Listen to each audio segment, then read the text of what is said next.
زندگی میں نبی کریم صلی اللہ علیہ وسلم کے اخلاق حسنہ کی سنتیں. ہم نے باقی تو بہت سنتے سنی ہوئی ہیں، اور اٹھنے بیٹھنے، واش روم جانے، باہر آنے، سونے جاگنے، کھانے پینے، ان کا بھی اتنا ہی اجر و ثواب ہے جتنا باقی سنتوں کا. لیکن ایک باطنی سنتیں ہیں جن کا اجر و ثواب بہت ہی زیادہ ہے، اور وہ ہیں آپ کے اخلاق حسنہ. ارشاد ربانی ہے سورۃ آل عمران میں 109 آیت میں، یہ اللہ تعالیٰ کی رحمت ہے کہ آپ ان کے لیے نرم خو ہیں. اگر آپ تند خو یا سنگ دل ہوتے تو آپ کے ارد گرد سے بکھر جاتے. ان سے درگزر کیجیے، ان کے لیے بخشش کی دعا کیجیے، اور معاملے میں ان سے مشورہ لیجیے. پھر جب پختہ عزم کر لیں تو اللہ پہ بھروسہ کیجیے، بے شک اللہ تعالیٰ توکل کرنے والوں کو پسند کرتا ہے. اس کی ڈیٹیل میں میں نہیں چاہوں گی. ان شارٹ، پہلی سنت نرم خو اور اپنے لہجے دیکھیں. دوسری سنت تند خو نہیں تھے آپ، سنگ دل نہیں تھے آپ، دیکھیں ہمارے دل کیسے ہیں. پھر درگزر کیجیے. یہ جو خوبی ہوتی ہے نا نرم خوئی کی اور دل کا نرم ہونا، لوگ آپ کے ارد گرد آپ کے گرویدہ ہو جاتے ہیں. اور کہا کہ کیسے بھی لوگ آپ کے ارد گرد ہو، ان سے درگزر کیجیے. یہ بھی اعراض برتنے کا، درگزر کرنے کی بھی سنت. بخشش کی دعا کیجیے اللہ سے. آپ کے جتنے دشمن تھے، آپ کے جتنے سجن تھے، سب کے لیے. اصحابہ کرام سے بھی بھول ہو جاتی تھی، لرزش ہو جاتی تھی، خطا ہو جاتی تھی، ان کے لیے بھی بخشش کی دعا کیجیے. اور جن سے بھول لرزش بشری تقاضے کے تحت ہو جائے، پھر بھی ان کے باقی معاملے میں ان سے مشورہ لیجیے. اب یہ نہیں کہ تم تو اس قابل ہی نہیں ہو. پھر جب پختہ عزم کر لیں تو اللہ پہ بھروسہ بھی رکھیں. یہ بھی بہت خوبصورت سنت ہے، مشورہ لینا، پھر کسی چیز کا ارادہ کرنا اور پھر جم جانا. ایک کام کریں اور اس پہ جم جائیں. آپ سارے کاموں کو باری باری کر سکتے ہیں، اور ایک وقت میں آپ 10 کام کر لیں تو ایک کام بھی آپ مکمل نہیں کر سکتے. بے شک اللہ تعالیٰ توکل کرنے والوں کو پسند کرتا ہے.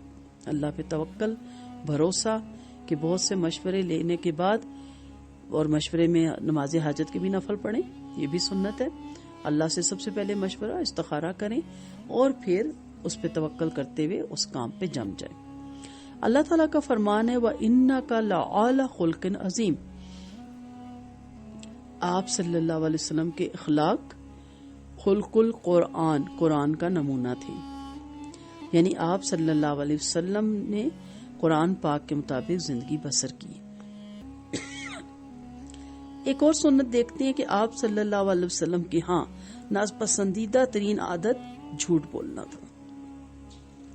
اس سے کیا پتہ چلتا ہے کہ دنیا میں ایک لیڈر ایسا آیا جس نے 63 سال کی عمر پائی اور اس میں 23 سال 24 سال قیادت کی، اور اس میں ایک جھوٹ بھی نہیں بولا. اور وہ کون تھے؟ نبی کریم صلی اللہ علیہ وسلم. تو آپ صلی اللہ علیہ وسلم کی سب سے بڑی سنت، سب سے بہترین سنت، اور جس پہ آج تک کوئی دعویٰ نہیں کر سکتا کہ میں نے کبھی جھوٹ نہیں بولا. کہیں نہ کہیں بات کرنے میں کچھ نہ کچھ آگے پیچھے الفاظ ہو جاتے ہیں، لیکن آپ صلی اللہ علیہ وسلم وہ واحد ہستی ہیں جنہوں نے زندگی میں کبھی جھوٹ نہیں بولا. تو آئیے آج ہم آپ صلی اللہ علیہ وسلم کی اس سنت کو اپناتے ہیں اور عہد کرتے ہیں کہ ہم زندگی میں کبھی بھی جھوٹ نہیں بولیں گے. آپ صلی اللہ علیہ وسلم نہ تو بدگو، یعنی ایسی گفتگو کرنا، نہ فوش خو جس میں فوش قسم کی باتیں ہوں، نہ بکثرت لعنت اور پھٹکار کرنے والے، اور نہ ہی سب و شتم کرنے والے تھے. جب کسی کو سمجھانے کا موقع ہوتا تو فقط یہ فرماتے اس کے ہاتھ، ایک دوسری روایت کے مطابق اس کی پیشانی خاک آلود ہو، اسے کیا ہو گیا ہے. یعنی یہ محاورہ تھا، کوئی نعوذ باللہ بد دعا نہیں تھی. تو یہ بھی سنت اپناتے ہیں. اپنی گفتگو میں سے لایانی، بے مقصد، بے حیائی کے، فوش الفاظ، بدگوئی کے، غیبت کے، لعنت اور پھٹکار کے، ہم تو کہتے ہیں خدا اس کو غارق کرے اس نے یہ کیا، خدا کی اس پہ لعنت ہو اس نے یہ کیا، وہ تو سیدھا جہنمی ہے، وہ یہ کرے گا، اس کا لباس دیکھ کر سیدھا جہنم میں چلے گا. یہ نکال دیں. اس سے آپ کی گفتگو کا اندازہ ہوتا ہے اور انسان گفتگو کر کے بتاتا ہے کہ وہ کیا ہے، وہ بول کے اپنے اندر کی غلاظتیں باہر نکالتا ہے. آپ صلی اللہ علیہ وسلم کی اس سنت کو بھی فالو کریں. آپ صلی اللہ علیہ وسلم کا فرمان ہے نا کہ اسلام کا حسن لایانی باتوں کو چھوڑ دینے میں ہے. جو نبی کریم صلی اللہ علیہ وسلم کی سنتوں کو اپناتا ہے اس کے اندر ایک ٹھہراؤ آتا ہے، اس کی گفتگو میں ایک اچھے الفاظ کا چناؤ نظر آتا ہے. وہ ہنستا بھی ہے، بات بھی کرتا ہے، لیکن اس کا یہ مطلب نہیں ہوتا کہ وہ بالکل ہی اسپاٹ سا بندہ ہے، لیکن وہ اس طرح کی طریقے اختیار نہیں کرتا. تو آپ صلی اللہ علیہ وسلم کی ہر وہ عادت، اخلاق، اعمال، خلقی حدیث ہے، قولی حدیث ہے، اقوالی حدیث ہے، فعلی حدیث ہے، خلقی حدیث ہے، سنت زائد ہے، سب سنتیں ہیں اور سب کا اجر و ثواب ہے. ہم نے تو میٹھی میٹھی سنتے دیکھ لی کہ آپ صلی اللہ علیہ وسلم کھجور سے روزہ کھولتے تھے، ہم بھی کھولیں گے، اس میں کوئی برائی نہیں. آپ صلی اللہ علیہ وسلم مانگ نکالتے تھے یا آپ صلی اللہ علیہ وسلم سرما ڈالتے تھے، سب اپنائیں گے. ہم اپنے نبی کریم صلی اللہ علیہ وسلم کی سب اداؤں کو اپنائیں گے، لیکن ان سنتوں کو کیوں ہم چھوڑیں گے؟ اب یہ تو نہیں کہ میٹھی سنتے ہاپ ہاپ اور کڑوی سنتے ناؤز باللہ تھو تھو. کڑوی سے مراد کیا؟ نفس پہ گرا گزرتی ہے نا. ہم جب تک 2-4 بندوں کی برائی نہ کر دیں، غیبت نہ کر دیں، ٹو نہ لگا دیں، اس کے اوپر لعنتیں نہ بھیج دیں سیٹسفیکشن کے لیے، ہم ناؤز باللہ خدا بنے ہوئے ہیں نا، جنت دوزخ دینے کے ٹھیکیدار، اور ہم فرشتے بنے ہوئے ہیں ان کے اعمال نامے لکھنے کے. یہ ہمارا کام نہیں ہے. ہمارا کام پیچھے ہم نے کیا پڑھا؟ درگزر اور ان سے مشورہ، ان کے ساتھ اچھے تعلقات، جھوٹ آپ نہ بولیں، بدگوئی نہ کریں، فوش بات نہ کریں. یہ فوش لطیفے پتہ نہیں کس طرح ہماری زبانوں پہ آتے ہیں. ہماری زبانیں گندی ہوتی ہیں. نہ باکثرت لان پھٹکار کریں، نہ کسی کو برا بھلا کہیں، نہ ہر وقت دوسروں کو ڈانٹتے رہیں. ان چیزوں سے بچیں، یہ بھی سنتیں ہیں. متفق علیہ روایت میں ہے، تم میں سے بہترین وہ ہے جو حسن اخلاق کا پیکر جمیل ہو. اب یہ سارے لکھ لیں، آپ صرف سن کے بھول نہ جایا کریں، سٹیپ بائی سٹیپ لکھنا شروع کریں کہ مجھے نرم خو ہونا ہے، میرے نبی نرم خو تھے. مجھے تند خو نہیں ہونا کیونکہ میرے نبی ایسے نہیں تھے. مجھے سنگ دل نہیں ہونا، میرے نبی کا دل بہت نرم تھا. آپ درگزر سے کام لیتے تھے، میں بھی اپنی استطاعت کے مطابق درگزر سے کام لوں گا اور ہر معاملے میں مشورہ بھی لوں گا. پھر میں اللہ پہ بھروسہ میرا ہوگا، میں اللہ پہ توکل کروں گا اور میں زندگی میں جھوٹ نہیں بولوں گا، میں بدگوئی نہیں کروں گا، ہم فوش باتیں نہیں کریں گے، بکثرت لان اور پھٹکار نہیں کریں گے. یہ ساری باتیں لکھیں لائن میں اور روز چیک کریں، چارٹ بنائیں کہ آج میں نے اس میں سے کچھ کر تو نہیں دیا. آپ صلی اللہ علیہ وسلم زیبائی رخ کے لحاظ سے زیادہ حسین تھے اور حسن اخلاق کے لحاظ سے سب سے بڑھ کر بہترین تھے. یہ صحیح بخاری کی حدیث ہے. خوبصورتی تو آپ کی تھی ہی تھی، لیکن آپ کا اخلاق اس سے بھی زیادہ خوبصورت تھا.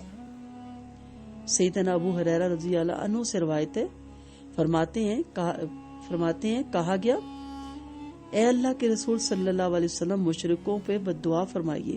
آپ صلی اللہ علیہ وسلم نے جواب دیا، میں ہر بات پہ لعنت کی بھوچاڑ کے لیے نہیں بھیجا گیا، میں تو رحمت کا سندیسہ دینے کے لیے بھیجا گیا ہوں، یا رحمت کی خوشخبری سنا کر بتانے کے لیے بھیجا گیا ہوں. آپ صلی اللہ علیہ وسلم بدشگونی نہیں لیتے تھے، تاہم خوبصورت نام کو آپ پسندیدگی کی نظر سے دیکھتے تھے. مسند احمد کی روایت ہے. مثلا کالا کوا بولا، کنگھی گر گئی، تیل گر گیا، نحوست کا وقت ہے، اس کی شکل آج دیکھ لی، یہ وقت میرے لیے سوٹ نہیں کرتا، یہ دن مجھے سوٹ نہیں کرتا. یہ ساری بدشگونی ہوتی ہے.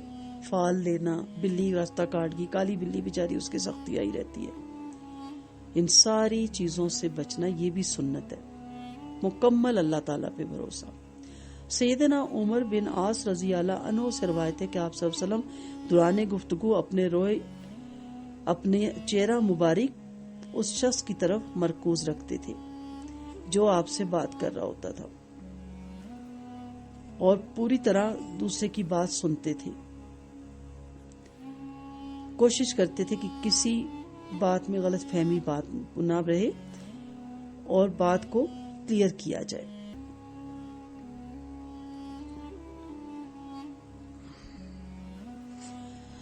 سیدہ عائشہ رضی اللہ عنہا سے روایت ہے، فرماتی ہیں آپ صلی اللہ علیہ وسلم نے اپنے دست مبارک سے نہ تو کبھی عورت اور نہ ہی خادم کو اور نہ کسی اور چیز کو مارا. ہاں فی سبیل اللہ جہاد کا معاملہ اس کے علاوہ ہے، یعنی یہ حالت مستثنا ہے. کبھی آپ نے اپنی اذیت ناکی کا کسی سے انتقام نہیں لیا تھا. ہاں اگر اللہ تعالیٰ کی حرمتوں میں سے کسی کی پردہ داری کی جاتی تو تب آپ منشاء الہی کے مطابق اس سے انتقام لیتے. تو یہ بھی نبی کریم صلی اللہ علیہ وسلم کی ایک سنت ہے. ہم تو بچوں کو اتنا مارتے ہیں، عورتوں کو بھی ہمارے یہاں دیکھیں، ہمارے یہاں کیا پوری دنیا میں جو انسان ظالم ہے، جاہل ہے، عورتوں پہ بھی ہاتھ اٹھاتے ہیں، ملازم بھی گھروں میں رکھتے ہیں. آئے دن آپ کیس سنتے ہیں.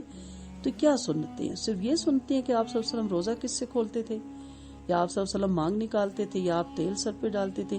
کیا یہ سنت نہیں ہے کہ آپ صلی اللہ علیہ وسلم نے کبھی کسی عورت، خادم یا کسی اور کو نہیں مارا؟ اس سنت کو بھی تو اپنائے نا.